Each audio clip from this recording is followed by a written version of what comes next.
participation in the gig economy. And then finally, the board, as many of you know, is launching a pilot training program for independent or gig workers. And we will hear about the progress of that program from Chris Neal and Jennifer Curry from the Samaschool. And we also need to do some board business, which is voting on minutes, but we'll wait until we have a quorum to do that. So I'm pleased to welcome our new director of the New York City Mayor's Office of Workforce Development, Amy Peterson. I just learned that she was part of the board at its inception years ago when we were called the WIB, I think, back then. Since 2014, Amy has led the Mayor's Office of Housing Recovery Operations and the Build It Back program, which provided for repair, rebuilding, and elevation of homes of New Yorkers living in the communities affected by Hurricane Sandy. And so I'd like to give a warm welcome to Amy and give her a chance to Hi. So this is a little bit of deja vu because I was actively involved in the early days of what was the Workforce Investment Act and the Workforce Investment Board way back when, and both Joe McDermott and John Mobilescu and probably a few others here that I worked with in those days were involved at that time. I'm incredibly excited to take on this role at the Mayor's Office. The office itself has moved from Deputy Mayor Alicia Glenn, who I currently work for on the Build It Back program, to Deputy Mayor Phil Thompson. Phil Thompson was brought in by the mayor. He worked with him back in the Dinkins administration. He's been at NYC for a long time. And he's got big ideas about workforce and changing how people work in New York City and really ensuring that all New Yorkers have opportunities to get jobs. And so I'm really looking forward to working with him to advance his ideas and working with all of you. I've been in and out of the workforce world, and while I continue to kind of fall back into the construction world, workforce is where I'd rather be. I spent 7 years at Non-Traditional Employment for Women and really saw the power of union construction jobs, but also just skills, a pre-apprenticeship kind of bridge skills training program into apprenticeship, and how you can really create jobs, create opportunities for people who might not have seen them before in getting middle-class jobs. And so looking forward to thinking about that on a broader scale. So thank you. Thank you. I didn't mention this before, but we're going to hear some updates on the Workforce Innovation and Opportunity Act, or what we all know as WIOA, from Chris about our budget for the next year. Before you do that, may I make a remark about Amy Peterson's appointment? Of course, yeah. Only if you turn on the mic, I just said to Chris, if you have patience, good things will eventually happen. But I first met Amy professionally during the first week of the tragedy in 9/11, where she was the player at HRA, because the administration was ending and the two commissions were leaving, and everyone looked to Amy for guidance. We were fortunate to get a lot of money from the feds and from foundations and from the state to help workers during that time.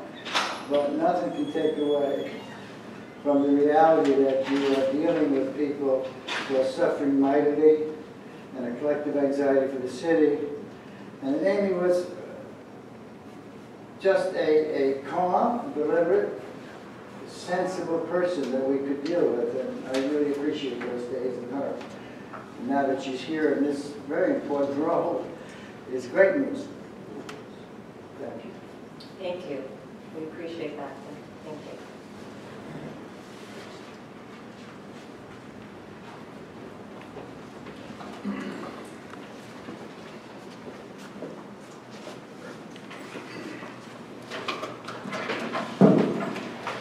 So I just want to give a few updates. The first is on the WIOA funding for the current fiscal year 19. This is it. This is also in tab 3.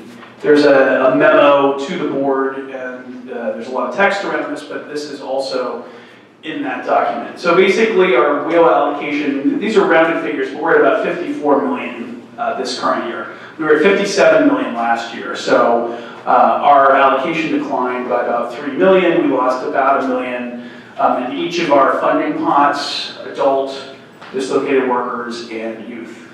And once again, we didn't lose this money because there were cuts at the federal level. We lost this money because of the state formula, which distributes money across the states based on things like unemployment rates and other things. And then within New York State, the 33 local areas also have a funding formula. And so once again, New York City, we were the victims of our own economic success. So we lost money even though federally things were flat, okay? So, the agencies are, addressing these. These are, luckily, they're fairly minor cuts, but we still have to deal with it.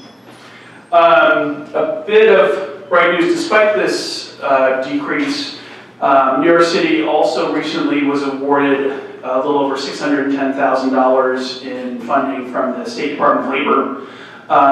And it was through an enhanced career services award that the State Department of Labor made available through some federal funding that it won, and that actually is retroactive to this past year, so that helps a little bit.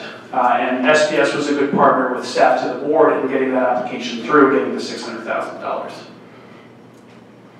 WIOA performance targets. We haven't even really talked about this. WIOA passed in 2014, started being implemented in 2015, and we're still not getting data, and we're still not reporting on the actual WIOA outcomes. It's kind of a mystery to me.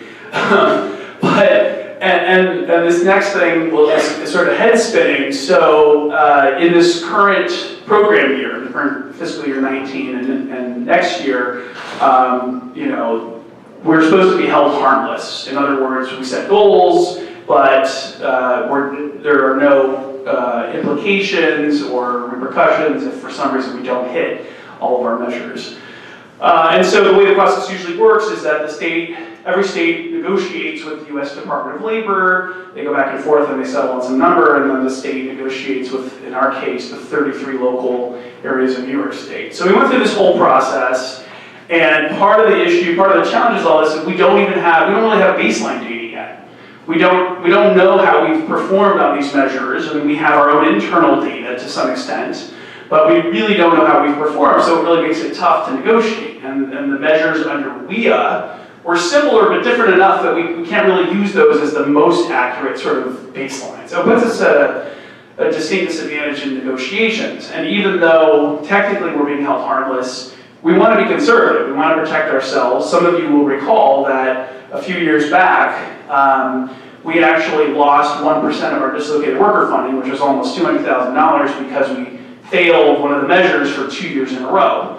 And we talked at length about that. So we want to protect ourselves. So, we worked closely with UICD and SPS, and we came up with these, what we thought were more reasonable measures. New York State Department of Labor told us that they would accept any counter proposals, literally anything.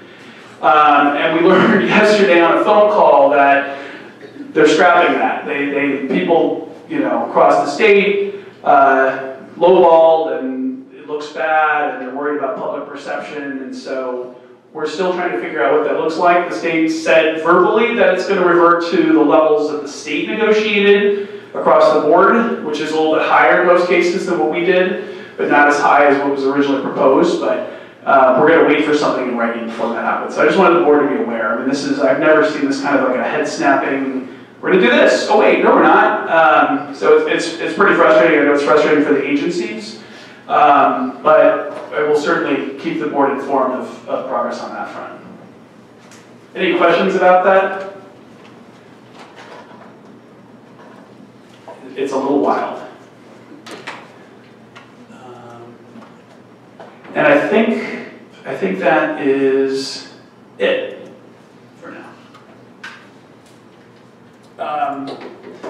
So actually, one last thing, and you know, I wish Reynold Graham were here presenting this. Unfortunately, he couldn't be here due to a family matter.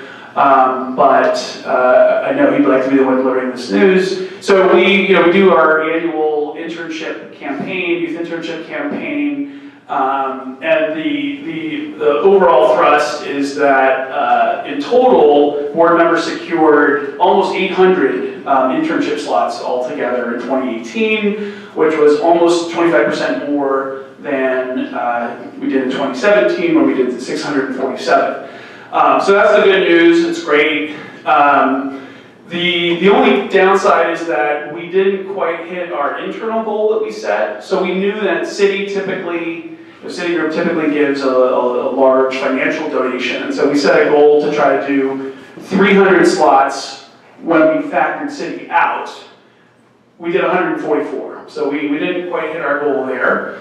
But overall, we did a lot better than we did even last year. And I just wanted to acknowledge all the board members who either took on an intern or donated money or connected people or organizations in their networks to these programs, to the Summer Youth Employment Program. Could everybody who participated please raise their hand just so we have a sense of the board's involvement? Great. I want to thank everybody, and I want to acknowledge some of the top contributors. So in terms of money donations, Citi far and away 650. Okay, they gave almost 1.2 million. JP Morgan Chase contributed 33. National Grid contributed 24. That was 20 through direct funding and another 4 interns who were hired directly. In terms of the interns that were hired on directly, Urban Health Plan hired 19. Macy's hired 14, CUNY 8, and the Brooklyn APR Development Corporation 8 as well. And then finally, in terms of the network hires, which again means working with organizations and in the members' networks to try to encourage them to take on interns. 1189 SCIU Training and Employment Funds helped connect 12 young people to internships, and Mark's organization, Economic Mobility Corporation, helped connect 6 young people to internships. So let's give everybody a round of applause for that. And that's probably a perfect segue to my colleagues at the Department of Youth and Community Development. But before that, go ahead. Okay, thank you. So for those of you who don't know me, I'm Bill Chong, the Commissioner of the Department of Youth and Community Development. So we're going to do a quick 2-part update. Daniel will talk about this past summer. And first of all, I want to emphasize Chris's comments. Thank you for your support. I mean, one of the big focuses that I've had since I've been Commissioner in the last 5 years was better employer engagement. Because we know how to work with young people. The challenge for many of the nonprofit groups that we work with is how to engage employers, how to find the right match. So we're on that road. I think we're close. Well, you give the numbers of private employers. And I spoke to Amy, and we have some ideas of also how to boost those numbers even more. So Daphne will talk about this past summer. Let me talk about the future. For those people who don't work in government, this is typical government timeline. After 2 years of planning, 2 years, and now I went back to my calendar. We started a work group with the City Council in September of 2016. We issued a concept paper in September of 2017, and we are on the cusp of issuing a request for proposal for the first time in almost 10 years for the Summer Youth Employment Program. It's what I call SYP 3.0, because for 40 years, it never changed. We were using carbon copy applications, paper checks. The experience for the 14-year-old and the 19-year-old was always the same until the program came to NYC in 2004, and we started making these changes that we now take for granted. I tell my younger staff, I ask them, how many of them know what carbon copy is? And nobody knows. They have this little book. So 3.0 is outlined in our concept paper, which we can share, which was issued a year ago. But the things that we wanted to do, we're going to do. For the first time, we'll have a partnership with schools, particularly the career and technical education schools, so that what happens during the school year can be aligned with the summer work experience, so that we can really dig in deeply with a work experience for a young person. We're focusing on young people who have challenges, whether it's homeless youth, foster care youth, court involved youth. Last year, 1 out of every 7 young people lived in public housing who got a summer job. So we're doubling down on that. So there are a lot of exciting things that will be happening in this request for proposal. The program will start probably in February. So if you know community groups are interested in applying, you can see Daphne afterwards. We can explain the process how to apply. The current number of programs was designed to serve 23,000 young people. Last year we served 75,000. So we want to expand the number of programs and the kind of diversity of organizations. So thank you, and Daphne can give a quick overview of this past summer. Sure. It was a record-breaking summer for us once again. We actually served 74,354 participants this year. We also worked with a record number of work sites at 13,701. And again, thank you to everyone on the board for your contributions in supporting SYP and ladders this summer. In terms of particular options this year, 1,553 ladders for leaders participants were served, 3,101 vulnerable youth, and with our school-based pilot, we partnered with 32 community and CTE schools, working with a select group of SYP providers, and we served 4,063 young people through that pilot. And through the learnings that we've collected over the course of the summer, we've incorporated a lot of that into the upcoming RFP, which would be happy to talk about at the next meeting in more detail. In terms of funding, total funding this summer was just under $150 million.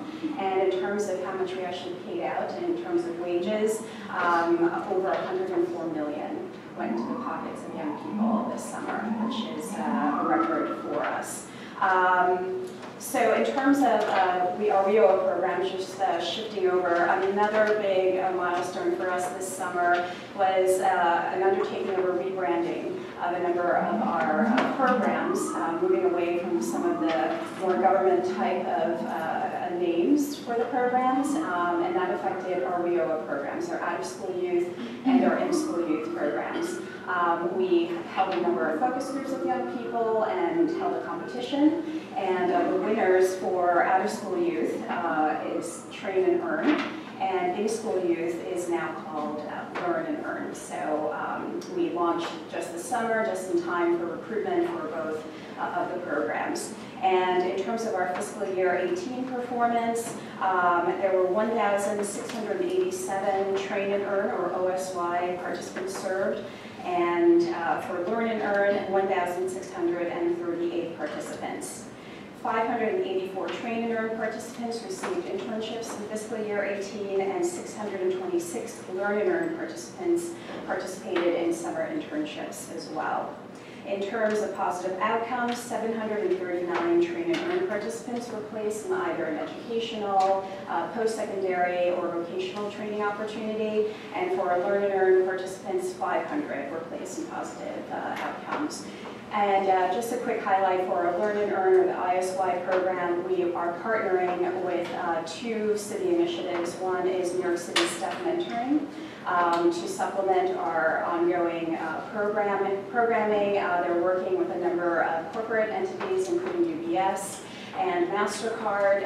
The first session will take place in the coming weeks, where corporate volunteers will be working with our Learn and Earn participants on reviewing resumes and helping them build a brand for our young people.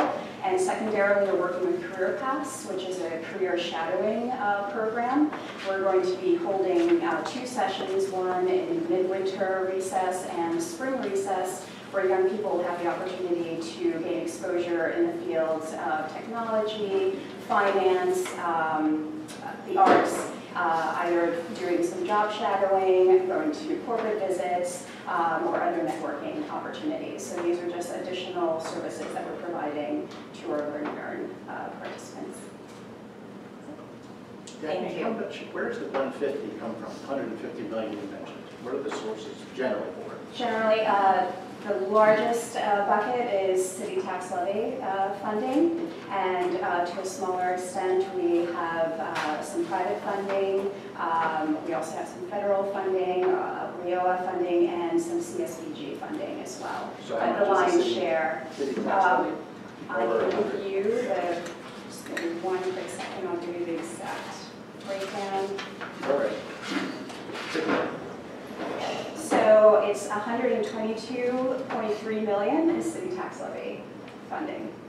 And then the rest, after that comes state funding at 20.6 million, federal funding at 5.6 million, and 1.1 million private funding. And that's primarily the city foundation funding that we receive this summer. And just for the record, the state money is really federal money that's been passed through the state. It's called TANF, Temporary Assistance to Needy Families. So it really, in the literal sense, there is not really much state money here. It's really, just to give you perspective, we went from about 30,000 jobs, 33,000 jobs at the start of this administration to 74.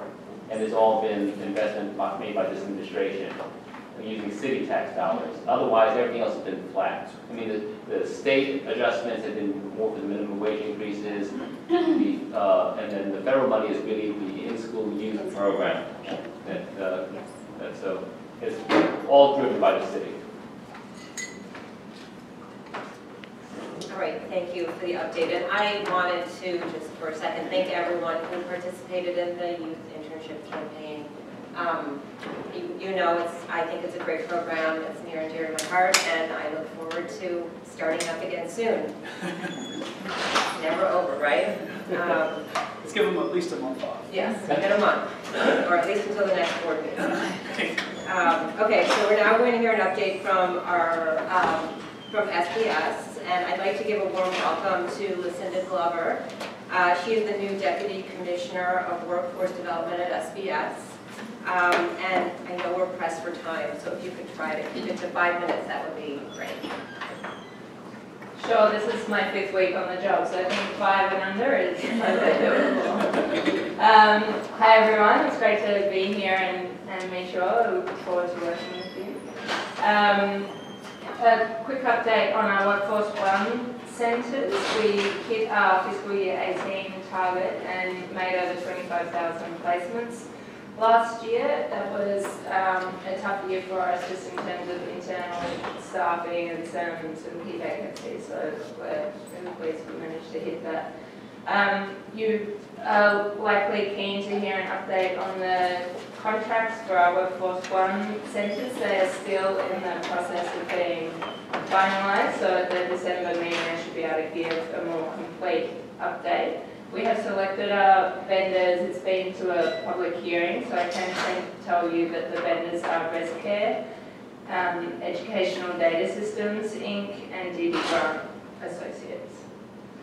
On training, we also met our fiscal year 18 target with 3,756 customers placed into training programs.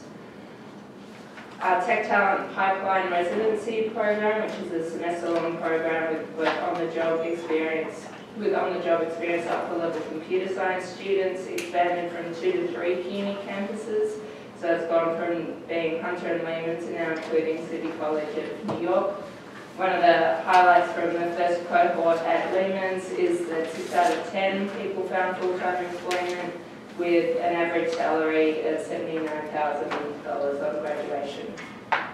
In May, we launched our Apprentice NYC program, which is technical and on-the-job training. The first cohort was for CNC machinists in advanced manufacturing. 10 out of 12 of those completed the training and are currently doing on-the-job training. We're going to be expanding those cohorts to include welders, diesel techs, and other annual cohorts of CNC machinists in the future. We've also launched 2 tracks of medical assistant training for bilingual and young adult cohorts. That's in partnership with the LaGuardia Community College for bilingual and Hostos for young adult. These include tailored services and curricula for each of the target audiences, and both are currently in the classroom. Thank you. I think next we'll just take a few minutes to do some board business. We have 2 sets of meeting minutes that we need to vote on to approve. The first set is from December 2017. It's in section 1 of your board book. And the second set is from our last meeting in June of 2018, and I think it's separately in the book, is it? Yeah, it's loose. Do I have a motion to approve the minutes from December of 2017? Second? All in favor? All right, I think it's approved. Do we have a motion to approve the minutes from June 2018? Motion. We have a second. Thanks. All in favor? Thank you. I think it's approved. Okay. So moving on. As many of you know, the nature of the gig economy has been a recurring theme, and many of our board members have been very interested in the topic. At one of our recent meetings, Mark Elliott, who is the board's vice chair, raised the prospect of a survey of Workforce One customers to get a better understanding of the extent of participation in the independent or gig economy. And the board helped to launch the survey. I wanted to acknowledge Mark, who generously contributed staff time from his organization, the Economic Mobility Corporation, to help design the survey, to solicit 2 rounds of feedback from Workforce One Center managers, and to monitor progress in real time. Mark and his colleagues will also analyze the survey results. So thank you very much, Mark. I'm now going to turn it over to Chris and Mark to discuss the survey, including the design, the methodology, and the analysis of the results. Thanks, Larice. And as Larice said, this was Mark's idea. I want to give him a lot of credit, and again, we really appreciate the generous, his generous contribution of his time, the staff's time to this project. I also really want to thank Small Business Services. Their team helped coordinate this and helped make sure the centers were all on the same page and helped us collect data on a regular basis. And I do want to also thank the survey focused on the 5 hub centers, the large centers in each borough, and their staff also gave generously to make sure that we were collecting these surveys on a daily basis and reporting the numbers. So, I'll just say a couple things, and then I'll let Mark speak to some of this.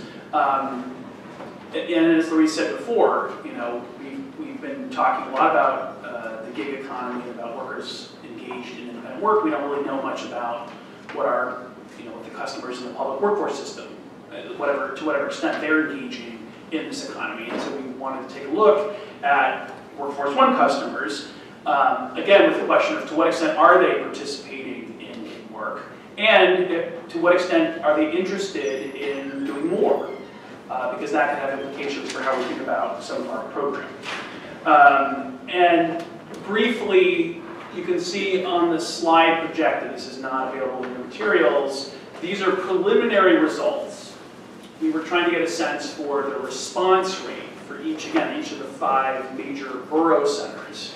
And this was sort of tallies that the centers were taking in real time. We're going to sort of cross-check this with data that's being entered or has been entered into WorkSource One and will continue to be for the next few days. But the estimated number of new customers over this period was 1,465, and we received 1,085 surveys. And we used SurveyMonkey as our primary focus so that we could collect and analyze the data easily. We also made paper surveys available to customers that were more comfortable with that. And for information, the survey was completely anonymous, and it was totally voluntary, unconnected to the ability to receive services. So let me turn it over to Mark to make some comments about where we're going with the survey and what's going to happen with some of the results.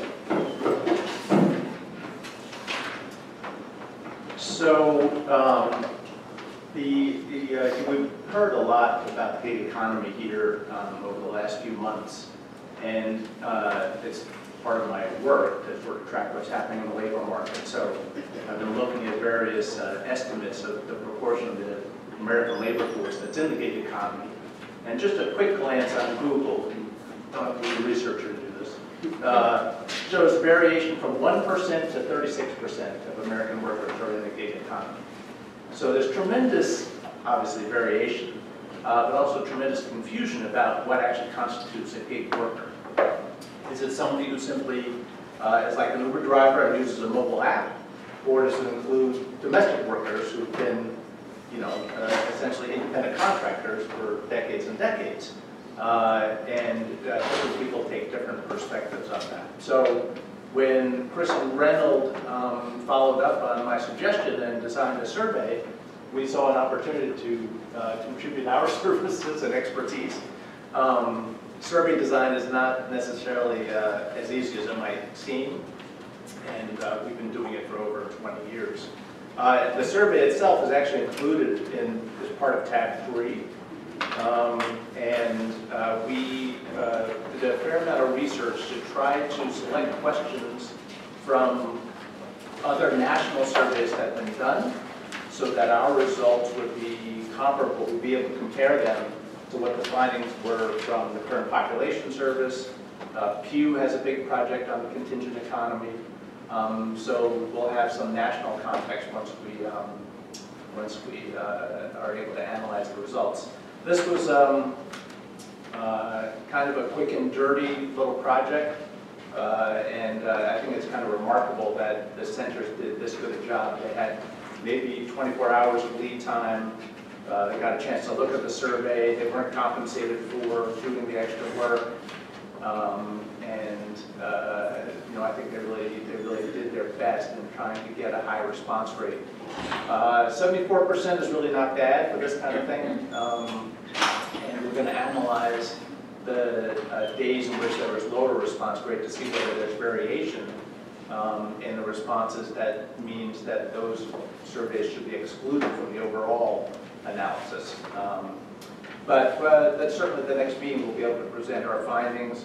If you've looked at the survey, you'll see we're looking at it by gender, by race, ethnicity, U.S. born or not, age, education.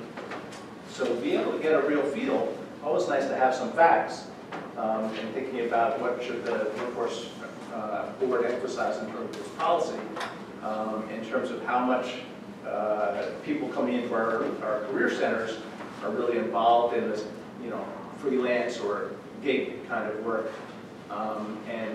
Even if they're not, what is their interest in learning more about how to navigate it?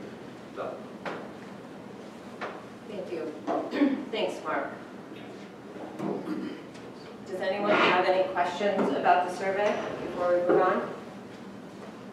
How do you get to 110%? Extra effort. Yeah, extra Twice.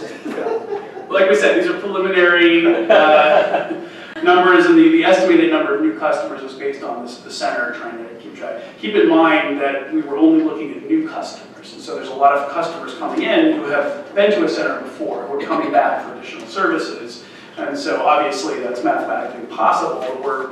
We know that we have to sort of tease the data out and get really precise once we have what actually got entered into WorkSource 1. Thank you. Okay, so at our board meeting back in April of 2018, we heard presentations about the gig economy from Samaschool, which is a training program, and Data and Society, which is a research organization. The board expressed a very strong interest at that meeting in launching a training pilot to help workers learn how to carefully navigate the gig economy. And I'm pleased to say that training pilot will be starting in just a few weeks. I think it's 3 weeks from now. And we're about to hear an update on that, but before we hear the update, I want to acknowledge Joe McDermott, our board member. He has provided financial support for the pilot, and he's been extremely generous in offering support from his organization, the Consortium of Worker Education, including time and expertise from Beverly O'Donnell, the Deputy Executive Director of Development and Grants Management. And Joe is also donating space from his organization for the actual training. So I'd like to give Joe a big round of applause.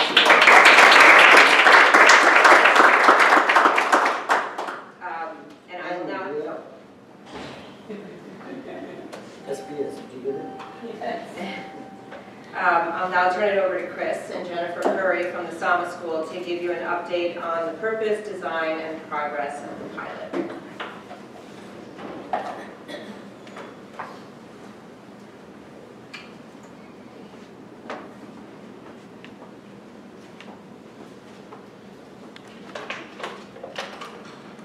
Is Jennifer here? Oh, right here. I didn't see it. Joe, I really want to thank you publicly.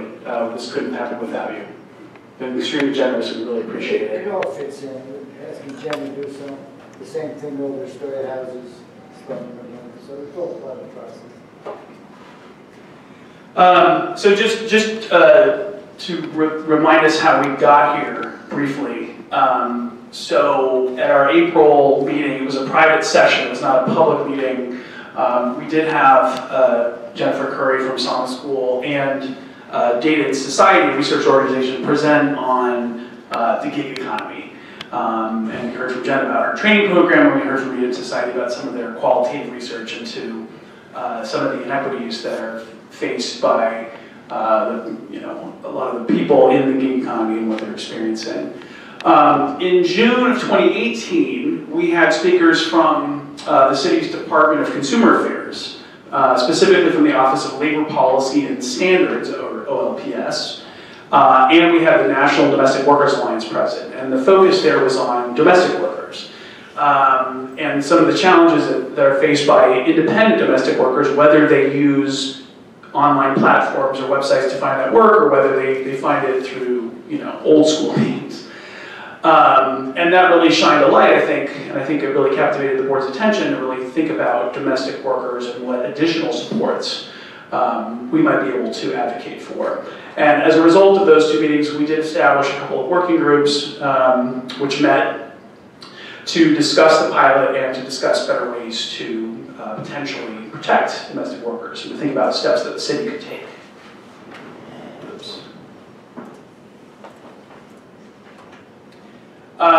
So that got us to today, and to this pilot, which is going to focus on domestic workers. And I'll just draw your attention to tab 3. It's not a color copy, but the original, the electronic version looks really sharp. But this is a flyer for the upcoming training that Samaschool is providing. And so, for the pilot, we wanted to test something, and so we tried to be pretty specific about our objective. So we determined that our objective was to see to test whether a short-term training on the use of online platforms and websites and other skills that independent workers need could help independent, low-income domestic workers increase their earnings. That was really the focus that we arrived at. Just to make sure we're all on the same page about definition, so independent worker, we find somebody who does all or some of their work outside of a traditional employer-employee relationship, so on a contract basis or a 1099, or sometimes they're paid in cash, right? Independent worker. A domestic worker we define as somebody who performs work in people's homes, and we're particularly emphasizing cleaners, child care providers who are independent, and home health providers. Most home health aides are attached to agencies. Some have side hustles where they're working in people's homes, and some people do it independently.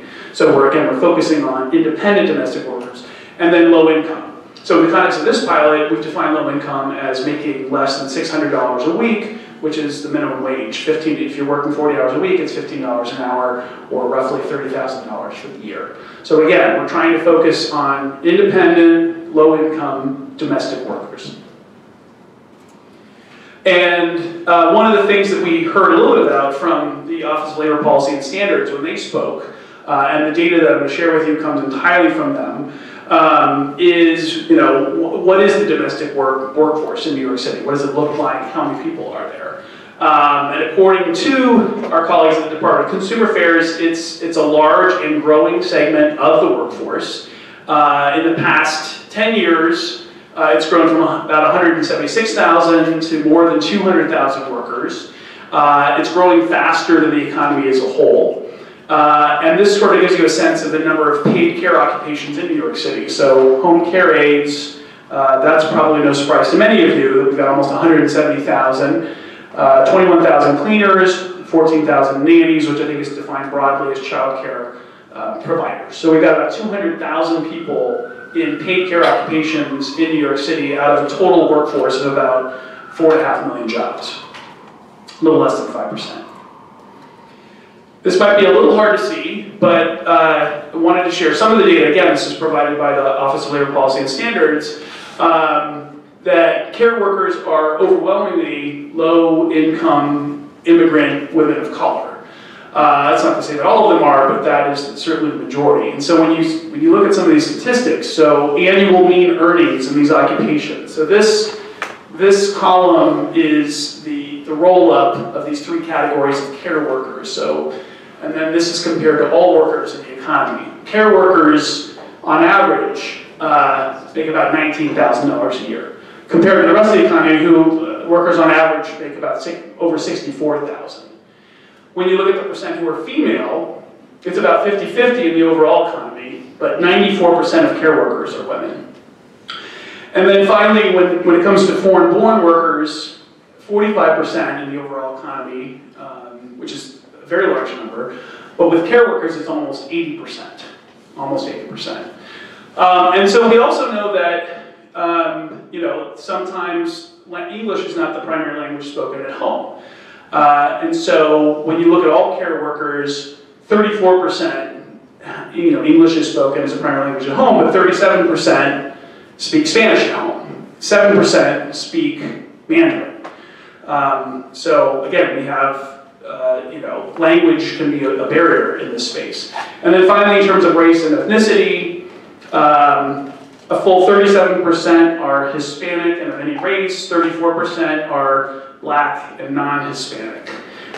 So again, it's predominantly, this workforce is predominantly low income, it's predominantly immigrant, and it's predominantly women of color. So that's who we're focused on here. So to kind of get us back to the pilot and the design of this, again, the Consortium for Worker Education and the generosity of Joe McDermott, they are contracting with Samaschool, the nonprofit training provider, to modify its curriculum and to deliver 2 cycles of training for about 25 people in each, 25 workers in each cycle. For this first cohort, which is launching October 22nd and 23rd, we're just targeting participants who are already functionally proficient in English, right? We're trying to target people who can benefit from learning more about the gig economy, who may have used online platforms a little bit or maybe not at all, and we're trying to help them find ways to increase their earnings. But we didn't want to also address the issue of the language barrier at the same time. We wanted to first demonstrate the concept could work. But then we're going to give ourselves some time before we do the second cohort, and for that one, we do want to better address the language barrier. We don't exactly know what that's going to look like. We have to do a little bit more research and have more conversations, but we do want to try to address that head on. We know we can't take someone who has no English ability and get them to the place where they're using an online platform in a matter of weeks, but we can find people who maybe have some English but could benefit from more contextualized English, and learn to develop online profiles and navigate some of these sites to find more work and increase their incomes. And with that, I'm going to turn it over to Jennifer Curry from Samaschool. Good morning. Thanks for having me. I really appreciate the board's focus on this. It's been an exciting time to engage in this pilot, and thank you again to Joe and CWE for being really tremendous partners in this work. For anybody who wasn't at the April meeting, I'll just give you a quick overview of Samaschool. We're a nonprofit. We work in the Bay Area in California and here in New York.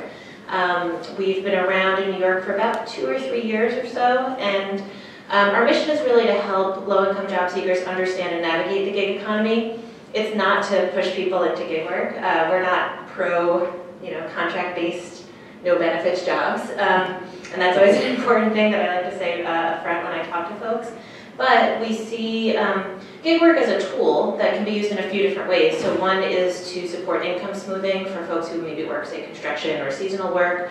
2 is to help build experience. So especially we work with a lot of young people, actually through a lot of programs funded by NYC under Commissioner Chong's leadership.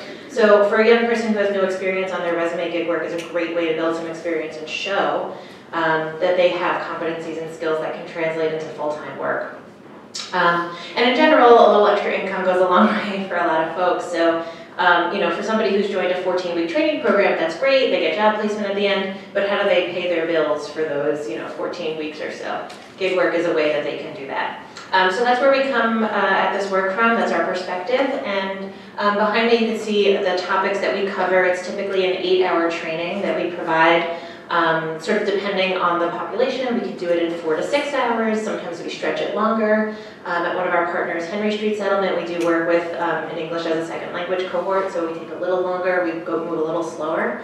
But in general, we always cover these topics, and we've refined our curriculum quite a bit over the years. We meet actually weekly to continue to refine it, because as you can imagine, new platforms are popping up every day, new forms of work, new data comes out, conflicting data that doesn't make any sense that we have to make sense of. So we do a lot of iterating on our curriculum, and we found that these are the topics that are most important for independent workers. In a traditional job training program, you learn how to write your resume and take an interview. That stuff doesn't matter with gig work. What matters is your headshot, your ability to write really well about yourself in about 4 sentences, and how quickly you can respond when somebody reaches out to you for a job through one of these online websites. Your personal brand matters a lot, right? Because people are relying on your reputation. They may only see you once, so every client is new and you really have to deliver every time, so we talk a lot about that in our class as well. So all of this is going to be tailored toward domestic workers, so we'll do a little less of the here's what gig work is, here's how it's different from full-time employment, because these are folks that are already in their industry who have skills in a certain area. And what we'll focus more on is building that personal brand, understanding the online component, understanding the pitfalls of this form of work, right? So how to protect yourself, how to maintain your personal safety when you're going into somebody's home who maybe you met through an online intermediary, and topics like that that are very specific to domestic work.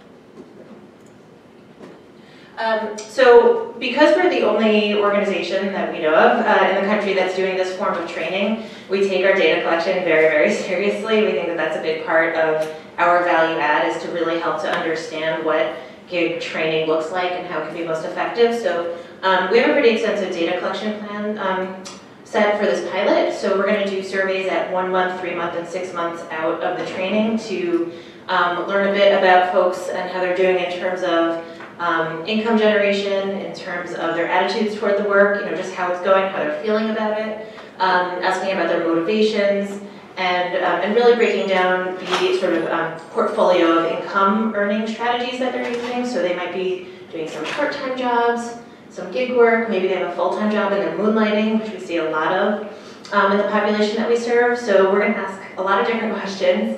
And we do that by email, text, and phone. Depending on how comfortable people are, they might answer us in different ways. So we try usually a few different options. And lastly, I'll really gladly share this recruitment update. We were a little worried, I'm going to be very transparent, about going out and finding folks who would be willing to sign up for 2 nights of training, when these are hardworking folks who, may have barriers to getting to downtown Manhattan in the evening. But so far, and actually even as of this morning, we had 1 more person sign up. So now we have 22 of our 25 slots full. We partnered up with a few different types of groups that could help us recruit. So groups like Domestic Workers United and the Freelancers Union have been helping us promote. We've been using some of our partner training providers who also work with people who've gone on to do domestic work, like Henry Street Settlement and CPC and others that you all would know. And a few worker cooperatives that also work with domestic workers. And then we had a social media strategy, which, again, in the interest of transparency, was something new for us. We weren't sure. But it's really interesting. Independent workers, they don't have an HR department, right? They don't have regular colleagues in an office that they go to see. They turn to social media. And the Facebook groups are extremely active. And if one person says, hey guys, this sounds like a good training, then 10 people sign up. So that's been really fun to watch and to better understand those networks. And we've had quite a few people sign up from social media so far too. So we're super excited. My colleague Therese Workman is in the back who's going to be leading the training. She's an amazing instructor. And the classes will be October 22nd and 23rd from 5:30 to 8:30 in the evening. We're really happy to have observers if anybody wants to come visit. And I think Chris and I will take some questions if you have them. Just a question about, it's okay. I'll try to, actually, just a quick question about the pilot and the data. You mentioned independent workers, and then also domestic workers. And I'm just wondering, I saw CHCA up there, and I was wondering about if it's both independent workers and domestic workers, or, because I believe, I was under the impression that CHCA is also, they provide benefits for the workers. Yes. So can you explain a little bit about that? Yeah, thank you for asking for that clarification. Sorry if that was not written out the right way. So what we did is we reached out to worker co-ops that work in the domestic work space to say, who else is in your network? So it might be somebody who isn't in the co-op but wanted to be, or hasn't finished a certain training yet, but is, has skills that they're ready to monetize. So it's a good clarification. Thank you. So my question is really more about Chris's slides, but about the income that you targeted $600 a week. We have all sorts of thresholds about what low income is, and I'm wondering if it's really maybe not helping the cause by limiting it to $600 a week, because that we know what that means in New York City. Even though it's minimum wage, it's not. There's a big band above that would still be considered low income by many other standards.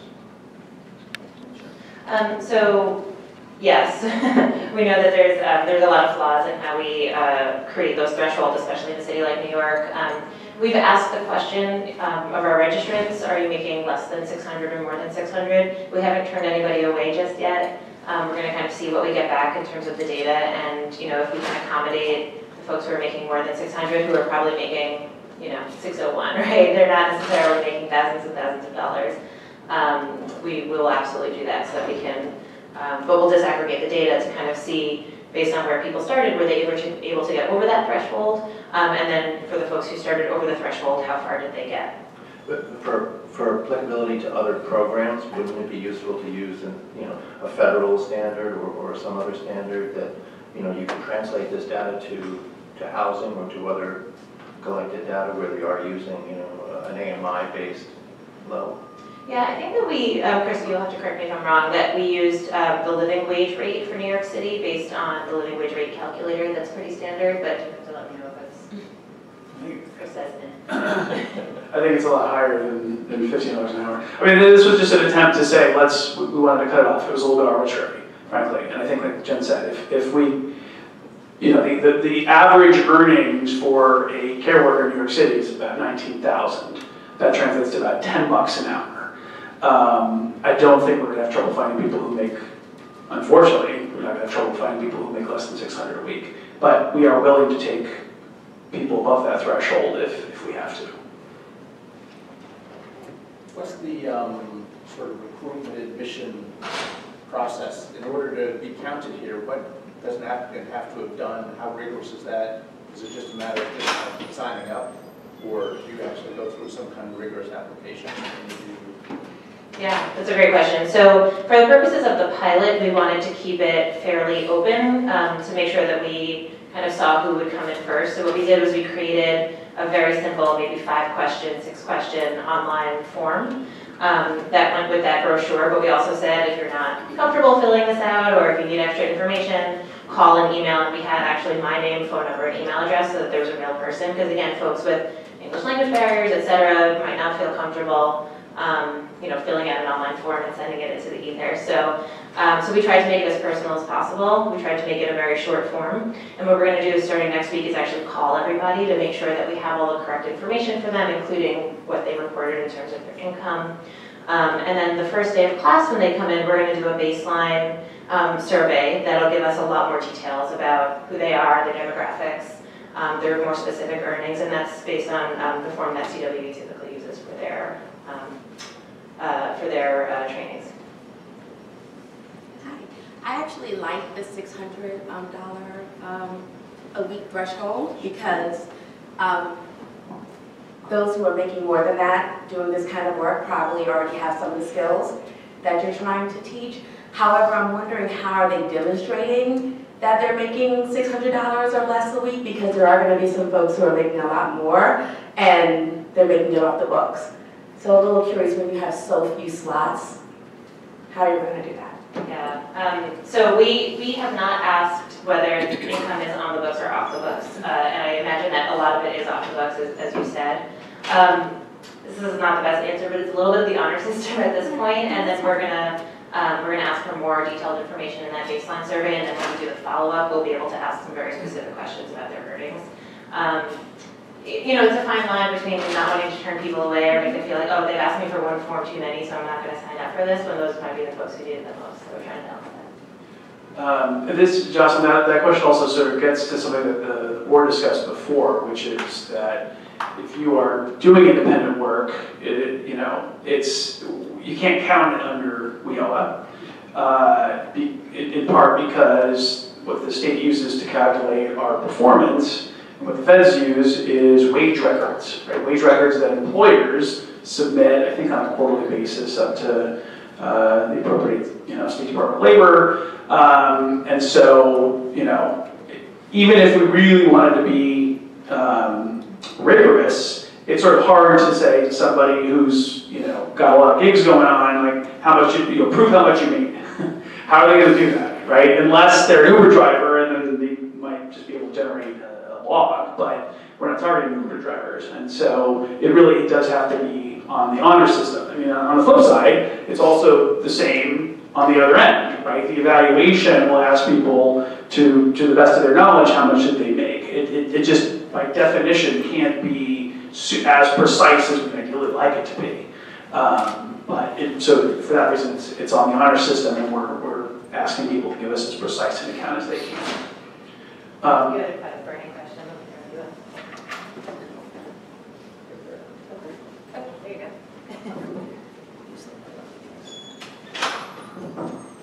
Thanks. My question really is kind of a two-part question. In an 8-hour training, it's pretty short for training, what's your theory of the case about how 8 hours is going to reflect what's the most important thing to contribute? And then my experience in training really is that it's kind of on-the-job training, on-the-job, and then a continued training process rather than kind of a one-shot or a 4-hour curriculum that really helps people make a change and integrate and implement and kind of own the training that they've received in a way that actually makes a difference. So classroom training by itself isn't always as effective as something that's combined with an ongoing training kind of program. Yeah, for sure. Thank you. And agreed.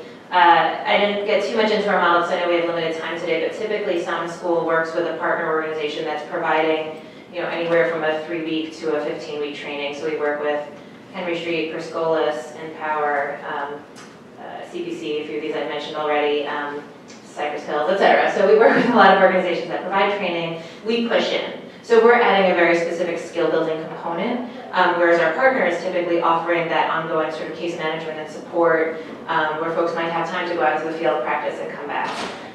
For this pilot, we're doing this a little bit different, right? Where we're doing a standalone training, which is something that Samaschool has never done before. So we're learning, to answer your question, we're going to learn how this goes.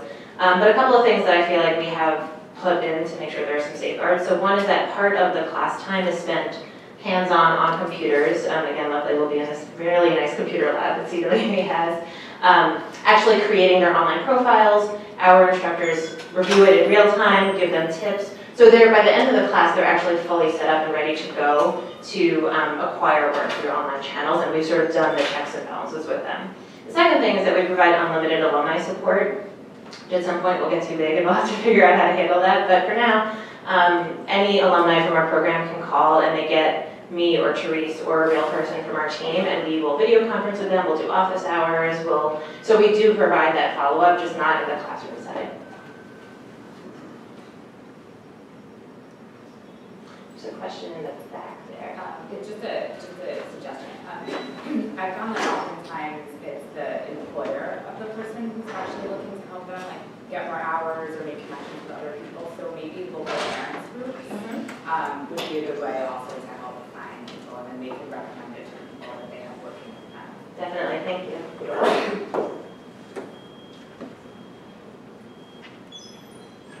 I think we did it.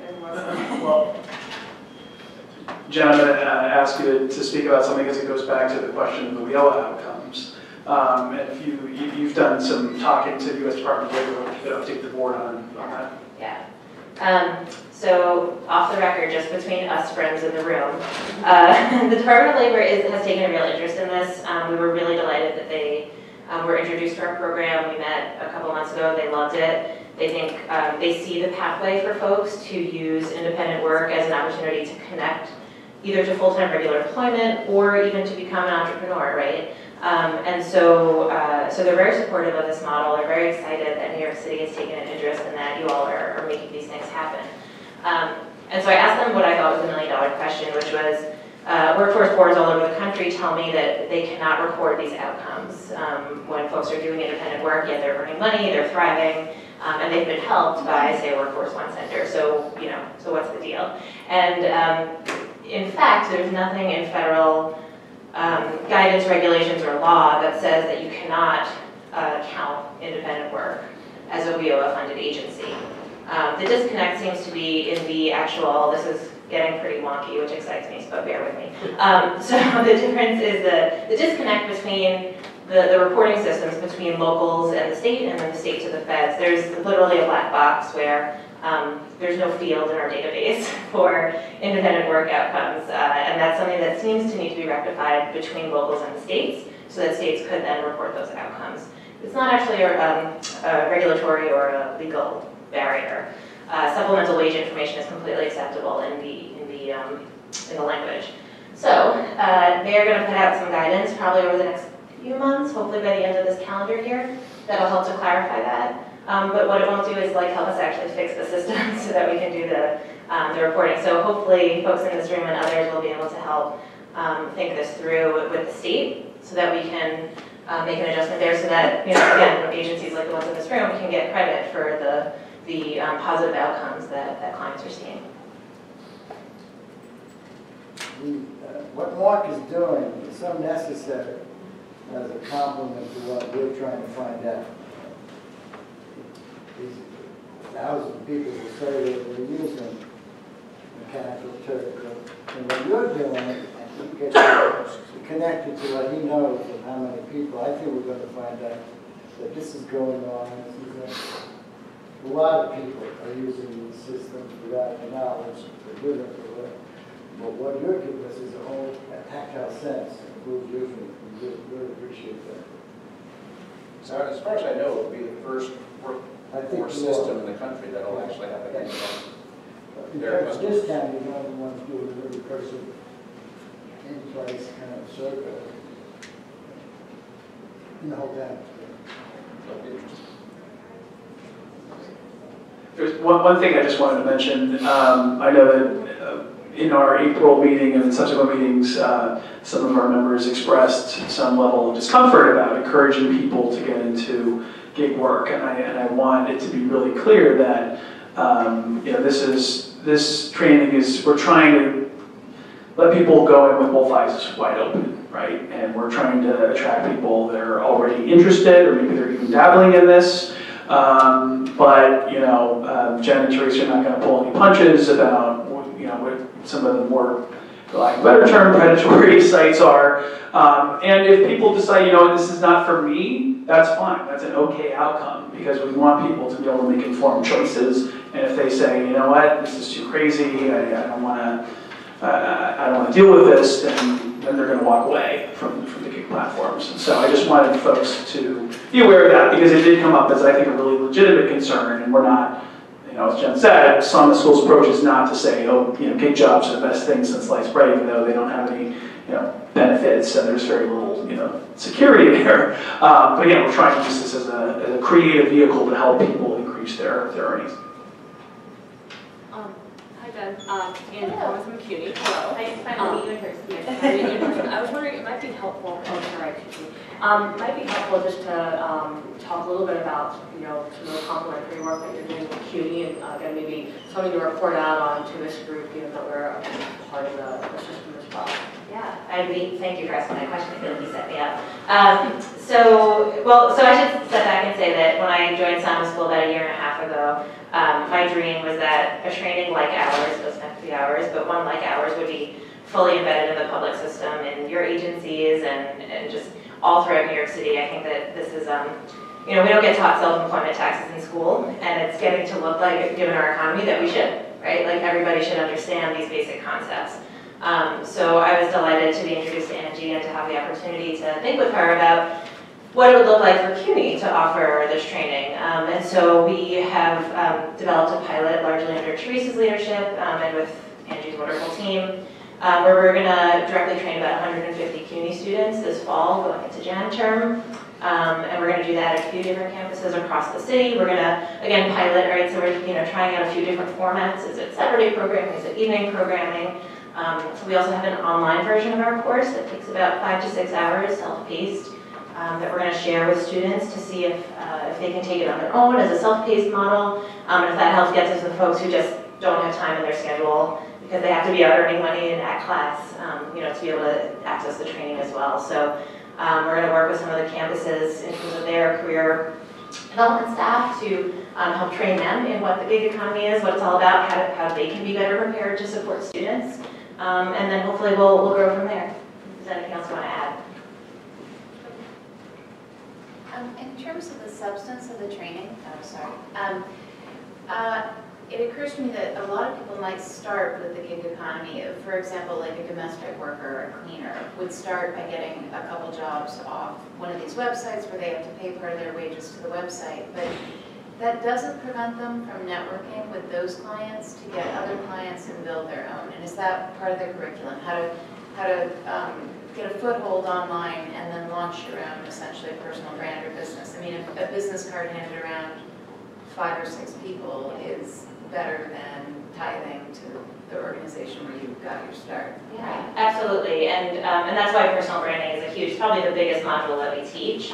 And there's a couple of things there. It's a little nuanced. Some of these websites will kick you off if they find that you've exchanged information and taken your business relationship offline, which we don't love, but that is a risk. Well, is that different though than, do they kick you off for networking with that client and not driving? For example, if I post, I need somebody to clean my house, and then somebody does a great job, and I happen to know somebody next door needs somebody too, I don't have to make that relationship go through the website. No, right? You don't. And so we talk through some of that in our class.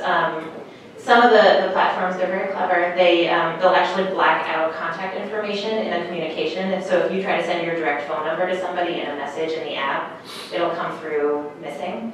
So they do a lot to try to prevent some of those relationships from forming. But of course, when we meet in person, you can say, hey, go talk to my neighbor, and I can go do that, right? So absolutely, the last section of our curriculum is all on sort of networking and career development and how you leverage your gig work into something bigger. And we have our students actually map out what their goals are. So if it's, you know, a full-time job in hospitality, then how is, you know, just doing delivery through Postmates, how do you describe that, how do you network, and how do you then turn that into the full-time job that you want in 6 months to a year? So yes, we definitely do speak to that, and it's important.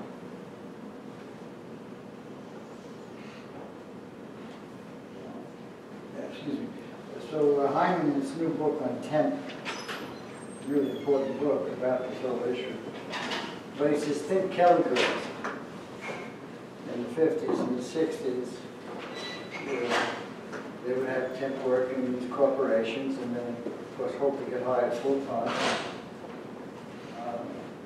Only don't think, Kelly girls, because those full-time jobs you hope to get, like the defense and bureau will turn into a full-time job, is those jobs are disappearing. And that's why we're stuck using the platform. Yeah, more and more corporations are turning to a lean staffing model because they're seeing the rise of the gig economy as an opportunity to have less liability on their books, right, and to just bring in the talent that they need when they need it, not have to pay for their benefits. And I think that that's why we're seeing a lot of, in terms of like litigation and legislation, we're seeing a lot around this idea of employee misclassification. And certain companies are coming under a lot of pressure, including Uber and some of the big gig platforms, to rethink or being forced to redesign their business models because they're classifying people as independent contractors when in fact they should be classified as employees. So I think that conversation is evolving, and hopefully we'll see a swing back to having more full-time jobs and fewer independent contractor roles because companies are going to be held accountable more and more for meeting the standard. Let's hope. No. We're not going to hope, all right, no. It's a natural force, that's the problem. Well, that's the bottom line, right? I mean, it's saving companies a lot of money to do business this way, so. Unless they organize into unions, or organize by sector, what we're trying to do is stir it into, with lawyers and accountants, into worker co-op. Right. And compete in that town against a mechanical Turk. There are options, but it's not a W-2 world in the near future.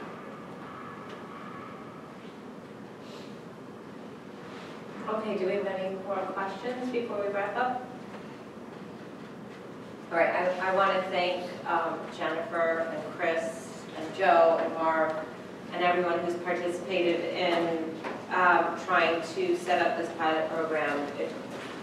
It hopefully will be very fruitful, and we'll definitely have a lot of information to look at when it's all done. So thank you. I don't think we have anything else, so we'll be ending early today, which is nice, yeah, rare. So do we have a motion to adjourn? Second? All right, we're adjourned. The girls, yeah. Well, I'm still